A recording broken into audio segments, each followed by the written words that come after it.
There are precisely 7 statements that will make a narcissist step back from you as if you've just presented a spiritual symbol to a dark entity. The great power of these statements is not that they are mean or hurtful, but rather because they are true. And narcissists, more than anything else, are deeply afraid of the truth. Let's be completely open about this fact: most people fail, and fail horribly, when they try to confront a narcissist. Why? Because they willingly enter a conflict zone of the narcissist, choosing belief equipped with methods that are not only ineffective but actually strengthen the opponent. You bring your feelings, your sense of justice, your wish for peace and understanding. To the narcissist, these qualities are not tools for closeness, they are weaknesses to be exploited. You're essentially attempting to have a reasonable conversation with a massive storm. It's a useless mission. The core mistake is simple. You think you're in a friendly discussion when you are in reality a psychological war. The narcissist builds an altered world.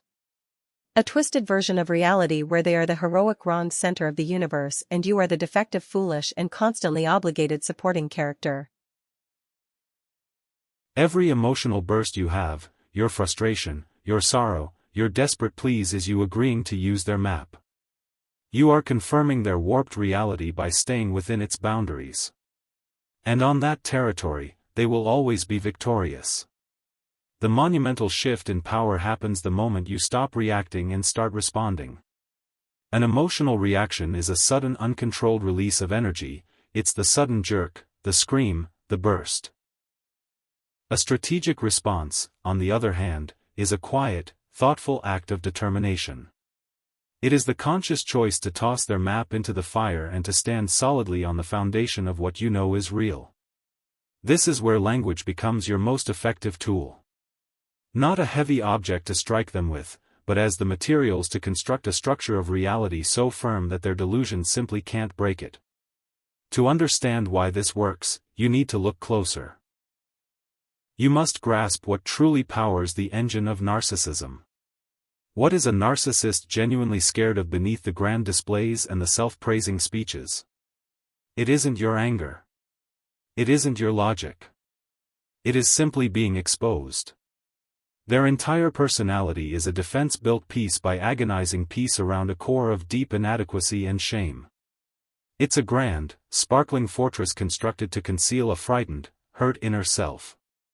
This is not a justification for their actions, not at all. It is a key observation for your strategy. Their greatest fear is that someone will notice the flaws in the fortress wall, that someone will catch a glimpse of the pitiful reality they are trying so hard to hide. They live in constant fear of being truly seen.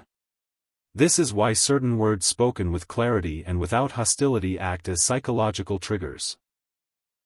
These words don't attack the fortress, they simply light it up. They hold up a mirror, and in that mirror, the narcissist is forced to see not the godlike image they have of themselves, but the faint outline of the fraud they are terrified they might be. This is the deepest form of the psychology of shame. They are not scared, you will harm them. They are afraid, you will see them for what they are. And that this seeing itself will destroy the illusion they depend on for their very existence. I want you to really consider this for a moment. Take a pause and think, have you ever said something to a difficult person that made them instantly back off and you couldn't quite figure out why it worked? Maybe you were just wary. Perhaps you ran out of energy to argue and you said something simple and direct and suddenly the chaos stopped. There's a method to this, a profound psychological truth. I want you to think about your own times this happened as we explore this further. What exactly did you say? What was your tone? And what was the outcome? You may have found this principle without even being aware of it. This leads us to the structure of verbal boundaries. Let's be absolutely clear, setting a boundary with language is not an act of aggression. Aggression is an attempt to control or hurt another person. Assertive truth-telling, which is what we are discussing, is an act of self-control. They don't just attack any animal in the group. They observe. They test. They look for a specific combination of traits. And contrary to what you might assume, they are not typically drawn to the weakest members. They are often drawn to the strongest, to the ones with the most life force, because that is where the greatest reward lies. So, what qualities make you so powerfully appealing to a manipulator? First and foremost, your empathy, your capacity to feel, to understand, to give the benefit of the doubt. This is a foreign language to the narcissist, but one they know how to exploit. They view your empathy not as a strength, but as an unlocked entry point. Your competence is another signal. You excel at what you do. You have abilities. You have discipline. You achieve results. This competence is a resource they wish to take over and claim as their own. It supports their illusion of great importance. And finally, your integrity, your basic decency, your commitment to truth, your desire to do the right thing. This is perhaps the most powerful attraction of all because you are honest, you assume others are too because you are conscientious. You cannot easily imagine someone who acts without a conscience. Your strength, surprisingly, becomes your weakness. This is the terrible twist of the predator relationship. The very light you possess is what draws the darkness to you. The narcissist sees your integrated self, your genuine capacity for caring and achievement, and it is both a source of deep envy and a target for destruction. They want to consume it and failing that to destroy it so that its existence no longer reminds them of their own empty core. Once a target is chosen, the testing begins. And you must understand these are not obvious attacks, not initially. They are subtle probes, psychological tests designed to gauge your defenses. It might be a minor backhanded compliment. It might be a commitment that is quickly forgotten. It might be a joke made at your expense that is just sharp enough to hurt, but delivered lightly enough that if you object, you're the one deemed to have no sense of humor. Each of these is a small experiment.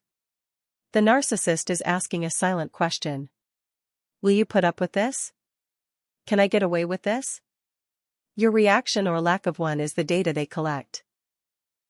If you laugh it off, if you invent excuses for them, if you let it go for the sake of keeping the peace, you have just given them all the information they need.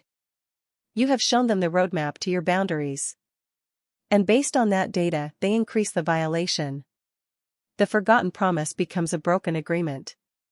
The sarcastic joke becomes a humiliating insult in front of other people. It is a step-by-step gradual violation of your personal space. This is the crucial distinction between normal human disagreements and the calculated disrespect of a narcissist. In a healthy relationship, conflict arises and is resolved. It's a mutual process. With a narcissist, it isn't a conflict, it's a campaign. It is a systematic erosion of your standards, one small act of disrespect at a time.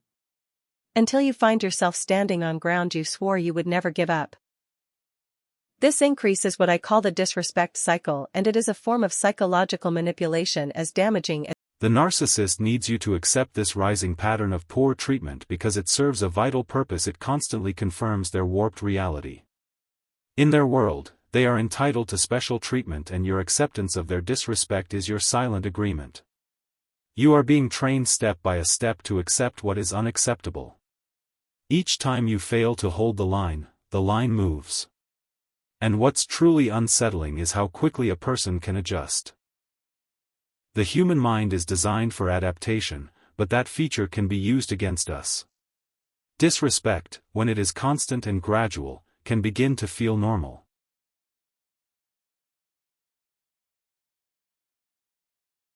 the state of being on edge, of walking carefully, of constantly trying to manage their moods. This becomes your new normal. You forget what it felt like to be treated with simple, basic decency. The abnormal has been normalized. So why do good, caring, conscientious people so often struggle to even recognize this process as it's happening? The main reason is that your internal response patterns are working against you. Your natural desire for harmony, for smoothing things out, for seeing the best in people is a disadvantage in this scenario. You project your own decency onto them. You think they can't possibly mean it that way, or they're just having a rough day. You engage in a form of self-deception because that this person is deliberately and systematically disrespecting you is a thought too terrible to consider. This leads to a profound and weakening self-doubt. You start to question your own view of things. Am I being too sensitive? Am I overreacting? This is the narcissist's most effective trick to convince you that the problem isn't their behavior, but your reaction to it. You become an unreliable narrator in the story of your own life, but there comes a point, a breaking point. It might be a disrespect so clear, so undeniable that it shatters the confusion of self-doubt. It is the moment when the combined weight of all the small violations comes too much to bear. It is a moment of frightening clarity when you see the pattern for what it is, and you realize with a certainty that chills you that something fundamental must change, and that change begins not with them but with you. What I'm about to share with you are not insults or attacks. These are precise tools of truth. When you use these statements, you're not trying to hurt them, you are establishing reality. And for a narcissist, reality is the most dangerous weapon of all. Statement 1T, I see what you're doing.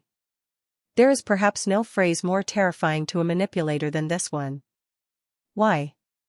Because their entire way of operating depends on the ability to deny their true intentions. They thrive in the confusion of ambiguity. The subtle hostile comment, the slight put down, the innocent. They are exposed, and exposure is a narcissist's deepest fear. Statement 2, that's not my responsibility. The narcissist is a master of delegating responsibility. Their failures, their bad moods, their chaotic lives, these are never their fault. They are a consequence of your failings, your lack of support, your inability to foresee their needs.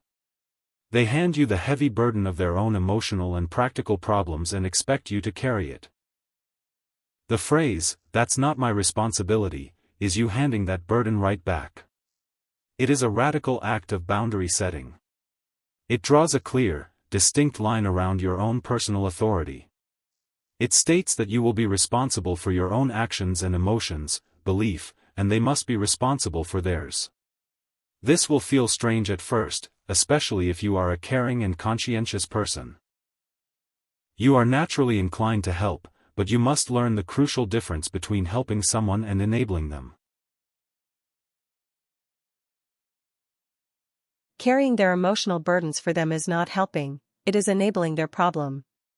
When you refuse to take responsibility for their issues, you are not being unkind, you are forcing them, perhaps for the very first time, to face the results of their own choices. It is a freedom for both you. And in a strange and difficult way for them. Statement 3, I won't be spoken to that way. This is not a request, it is a rule. It is the establishment of a fundamental standard for respectful communication. Narcissists systematically lower your standards of treatment through increasing disrespect. They test you with small insults, and when you tolerate them, they escalate. This phrase stops that process immediately. It is vital that this is delivered with calm finality, not with anger. Anger says, you've hurt me. Confinality says, that is a line you will not cross. There is a world of difference. One invites a fight, the other ends a violation. This is not a threat. A threat is, if you speak to me that way, I will. A boundary is simply a statement of what you will and will not accept. It communicates that you are the ultimate authority in your own life. Your decisions are yours. Your reasons are yours. You do not require their validation or their permission. Standing in the quiet confidence of your own choices without the desperate need for their endorsement is an incredibly powerful position. Statement 6N, this conversation is over. This is the emergency escape. It is the tool you use when a discussion has become a confusing, circular, and exhausting speech designed to dominate and confuse you, not to communicate. You are not required to participate in a conversation that is going nowhere. You are not obligated to be an audience for their twisted logic and manipulation. Stating this conversation is over and then physically removing yourself by walking out of the room or ending the call is the ultimate proof of a verbal boundary. It demonstrates that your time and mental energy are valuable resources that you will not waste on pointless, harmful interactions. It shows through action that you mean what you say. Statement 7a, I'm not interested in your opinion of me. This is the ultimate blow to the core of the narcissistic dynamic. If the entire relationship from their perspective is based on their role as the judge and you as the one being judged, they need you to need their approval. They need you to fear their disapproval. Their opinion is the currency of their power. When you state calmly and as a simple fact that their opinion of you is irrelevant, you have just bankrupted their entire system. You have declared your independence from their judgment. This is not something you say in a moment of frustration. It is a statement of achieved self-validation. It says, I know who I am. I have my own moral compass. I have my own sense of worth. And your evaluation is simply no longer required. This is the ultimate freedom. It is the moment you stop looking to them for a reflection of yourself and find it within. The reason these phrases are so devastating to narcissists is not that they are cruel, but because they destroy the fundamental lie that their entire personality is built upon. And when you grasp this lie, you'll understand why your words have the power to completely disarm them. To understand the power of these statements, you must first grasp the monumental and unstable structure of the narcissistic mind. The narcissist has built what is best described as a false self, a grand and inflated persona designed for one purpose and one purpose only: to constantly seek a stream of outside affirmation, which they call narcissistic supply. This false self is a made-up character, heroic, brilliant, uniquely victimized, and supremely important. But here is the crucial point: it is a structure with no solid foundation. It is a hollow image. And like any false idol, it requires constant worship from the outside world to maintain the illusion of its importance. This endless need for affirmation is not just arrogance. It is a desperate, necessary component of their existence. Without the reflection of admiration in the eyes of others, the false self begins to collapse, threatening to reveal the emptiness it was built to hide. This is why a simple challenge, a boundary, or a refusal to cooperate is not seen as a minor disagreement. To the narcissist, it is a major threat to their entire psychological structure. It is a crack in the idol when you say, I see what you're doing, or that's not my responsibility. You are refusing to provide the worship the false self requires. You are, in that moment, a non-believer, and your dissent threatens to reveal to the narcissist, and even worse to the world, that their God is a fake. This is the critical difference between healthy self-confidence and pathological grandiosity. The confident person has an internal source of control. Their self-worth is generated from within based on ability and experience. The grandiose person has an external source of control. Their sense of self is a fragile reflection completely dependent on the opinions and reactions of others. Your words of truth don't challenge their strength, they expose their absolute and terrifying weakness. So, what is hidden beneath this dazzling, grandiose mask? What is the terrible secret that the fortress of narcissism is built to protect? It is a core of profound, completely unmitigated shame. At the center of the narcissist is a deeply ingrained belief in their own worthlessness and inadequacy. This is the unhealed wound, the primary terror from which their entire personality is aflight. They have spent their lives running from this shame, building an elaborate alternate reality where they are the opposite of everything they fear themselves to be. The verbal tools we've discussed are so effective because they bypass the grandiose fortress walls and speak directly to this hidden core of shame. When you refuse to accept blame, you are holding up a mirror to their own culpability. When you refuse to manage their emotions, you force them to confront their own internal chaos. When you refuse to seek their approval, you quietly reveal that their judgment is worthless. Each of these actions is a form of exposure. Exposure to the narcissist immediately triggers an overwhelming activation of this core shame. It is the feeling of being seen not as the glorious idol they pretend to be, but as the flawed, despicable being they secretly believe they are. This is a psychological state they cannot tolerate. Their defenses are specifically designed to avoid this feeling at all costs. To be truly seen is to be destroyed. You're simple. Leave a clear statement of reality, pierce the disguise and force a confrontation with the very thing they have spent a lifetime trying to outrun. How does a narcissist maintain power in a relationship? Primarily through the strategic use of confusion and doubt. They are experts at the word salad leaf, the circular argument, the manipulation that makes you question your own sanity. They create a fog of emotional and intellectual chaos in which you lose your sense of direction. In that confused state, they are in control. They define reality because you have become detached from it. Clear, direct language is the counter-agent to this poison. Phrases like, "This conversation is over," or "I don't need to justify myself," are acts of radical clarity. They refuse to enter the fog. They refuse to play the game of mental gymnastics. You are planting a flag in the solid ground of reality and refusing to be pulled into their swamp of confusion. By refusing to take part in their games, you make them powerless. Their control mechanisms depend entirely on your participation. Once you withdraw that participation, their tactics are revealed for what they are: pathetic and obvious attempts at manipulation. Boundaries force them to face a reality that is not of their own making. And this is a territory where they are weak and ineffective. If there is a powerful psychological effect that occurs when you respond to a narcissist's chaos with unshakable calm, your centered response acts as a mirror. Narcissists are experts at projection. They take the undesirable parts of themselves, their rage, their incompetence, their dishonesty, and project them onto you. They accuse you of being angry when they are the ones raging. They call you manipulative when they are the ones playing games. This allows them to avoid confronting their own darkness. But when you respond with calm, assertive truth, you interrupt this process.